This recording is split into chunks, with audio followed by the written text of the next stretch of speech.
So this is the story which Walt Disney decided to run with, and the story of how this film was made stretches over many, many different decades with many different writers and many chefs in the kitchen, in my opinion, kind of spoiling the broth. But anyway, we'll talk about that a little bit later.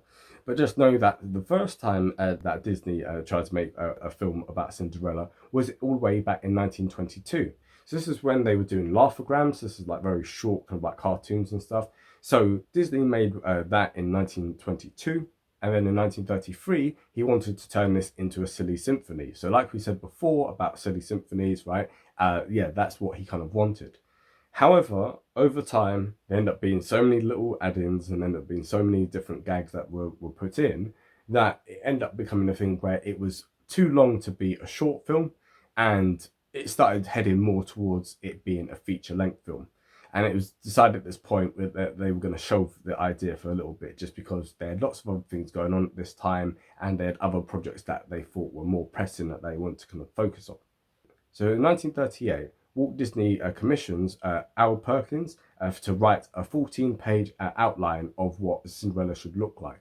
And, this is like the first draft here. This is like the first treatment. So this ended up being built on in 1940 by two female writers, right? So this is Dana Coffey and this is Bianca Maggioli. So we've mentioned Bianca Maggioli in the Pinocchio video. Check her out for more of the kind of like background details with her. But yeah, so they worked on this, but nothing really came from it. And it was a thing where in 1933, this is when Dick Humer and Joe Grant, who we've mentioned in other videos as well, they were called in to work on this project. But by 1945, things got halted, yes, again, because like we've said with many different things, budget constraints, World War II, blah, blah, blah, blah, blah, blah, blah. If you've seen our other videos, you'll know what we're kind of talking about, so we'll kind of skip over that for now. But these are the reasons why it kind of got shelved for a while. So in 1945, 1946, yeah, like we said, we also had the Song of the South. That was our previous video, definitely check that out.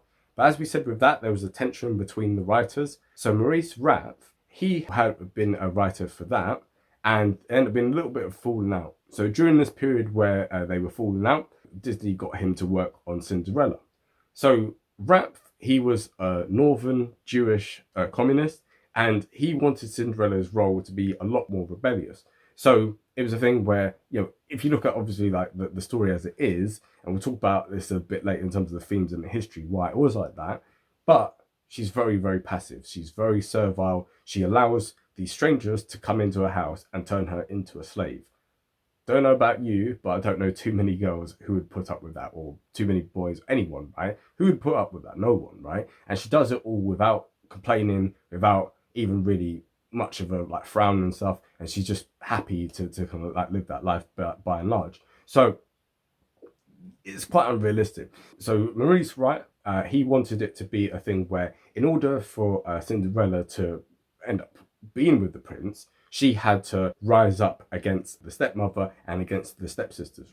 So you see this in the Cinderella story, like we said before, the one in 2004 with Hilary Duff. In that one, she ends up rebelling against the evil stepmother and the stepsisters, and that's the only way that she kind of grows up, right? Because there's no kind of growth in the character of Cinderella here within like the 50s version. But anyway, people didn't listen to Rapp, and he kind of got completely ignored on that front. Yeah, they just weren't listening to his suggestions. So anyway, so that didn't end up happening. So by 1948, there was a bit of a race going on at the Disney studios between three different films. So you had Cinderella, you had Alice in Wonderland, and you had Peter Pan. So Disney said, whichever set of animators, gets their thing finished first, that's the order in which we're going to release these films, right? So we're going to put all of our energy into whatever film ends up kind of getting ahead. So the animators for Cinderella happened to be ahead of the competition. And so it was decided that they were going to focus all their energy onto making Cinderella a thing.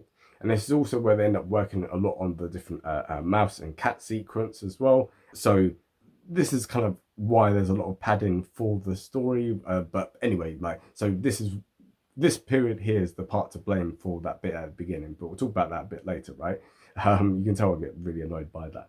But anyway, so now that all the kind of padding had been done, now that all the writing had finally been finished, Now, the film was ready to be released in 1950. So I should also say as well that talk about the story of the studio, there was a whole bunch of different behind the scene thing that we don't really have time to go into now, but a lot of it was kind of there's financial issues. There's the fact that Walt wasn't as good as he had been before. So before he used to just kind of like let his animators do stuff, and he used to just like chime in with like good ideas. Instead, he was kind of like absent for a lot of the making of this. So then the animators would be like, well, okay, let's make something. And then when he'd come back, he'd be like, no, get rid of all that, right? So lots of messy kind of stuff, lots of like backroom kind of like politics and stuff that was kind of going on. But we don't really have time to get into it now, and it's very it's not really worth kind of really talking about. But still, we end up having the film being ready. But we obviously had to do the casting. So talking about the casting, first of all, you had Eileen Woods. So she's the voice of Cinderella, and also as well, just in terms of other things that she was in. She's in The Godfather, but she's like one of the background people, and she's not credited in that. And it's a thing where actually later on she would go to sue Disney for royalties, yeah, for her voice. But anyway, that was many decades afterwards, and it's very kind of messy.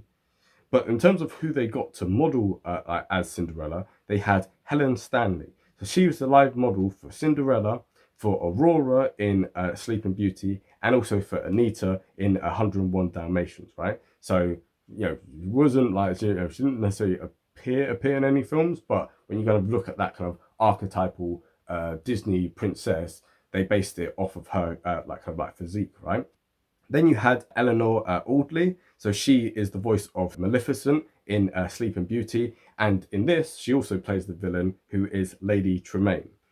Then in terms of the voice of the fairy godmother, this is Verna Felton. We spoke about her more in the Dumbo video, so check that out for more details with regards to what film she was in. You also had Prince Charming, and he is voiced by William Edward Phipps. So Phipps wasn't in anything too major, apart from Julius Caesar, which came out in 1953 with Marlon Brando. However, in that, he's just a servant, so nothing like too like major of a role. One of the stepsisters, she was Lucille Bliss.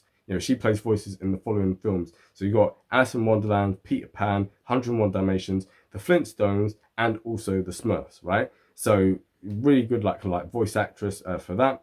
And then on top of that, you also had Jimmy McDonald, and he plays the voice of the male mice within the film, and also several other kind of like animated kind of like animal voices, right? So we've kind of got them on screen now. So he was in lots of different things, as you can see.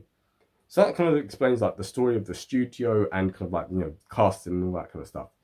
So now we're going to dive into the themes and the history of Cinderella. So major kind of themes within Cinderella are ones in which goodness, beauty, and humility triumph over evil, vanity, and arrogance. And actually, I should say as well that Cinderella's character, right, even in spite of everything that happens to her, she still does not stay bitter. She doesn't become vengeful. She doesn't become spiteful in spite of everything which happens to her. And this is very, very different from the Brothers Grimm version that we spoke about, where what happens in that is that afterwards she ends up, now she's like the queen. She then like takes out like kind of all of her things like on like the stepsisters and like on the stepmother and stuff, right? So she gets her revenge in that. However, in this version here, they didn't do that. The reason for that is because Charles Perrault, who wrote this, at the time that he wrote the story of Cinderella, and also as well, I should say, he wrote many other different stories as well. He wrote Sleeping Beauty, Little Red Riding Hood, and Puss in Boots, right? So he had written many different stories. And the reason he wrote these stories at the age at which he did, which was around in his 60s, this is because he'd been busy all of his life. And now at this point, he wanted to spend more time with his family. He wanted to spend more time with his children and with his grandchildren. And therefore, the stories which he told were very moralistic, very much kind of like teaching people how they ought to be.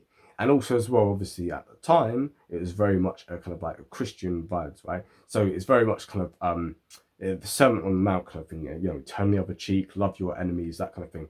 So even at times where we look at that and go, that's kind of not normal human behavior to put up with that level of like nonsense and stuff.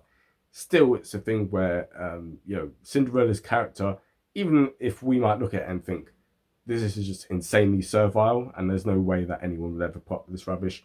She, in spite of that, puts up with it, and in spite of that suffering, she ends up going on to live a great life and gets everything that she wants. So it's kind of a good life lesson in a way that even if bad things happen to you, good things happen to good people. It's that kind of like that message, right? So that kind of explains why it's like that. And also as well, if you think as well, the 1950s in America were a time where people were very religious, people were very much into family values, and this is a time where, you know, you've got the baby boomer generation and stuff. You know, parents want their children to be taught these kind of values, yeah, of even if bad things happen to you, to like turn the other cheek and stuff. Maybe this is where the hippie movement came from. Who knows? Yeah, maybe, you know, the kids would have been around at this time. Anyway, maybe that's just a theory. But anyway, it's like, anyway, whatever. Yeah, maybe I'm just kind of like thinking too much into it and stuff. But still, now we're going to talk about the legacy of the film.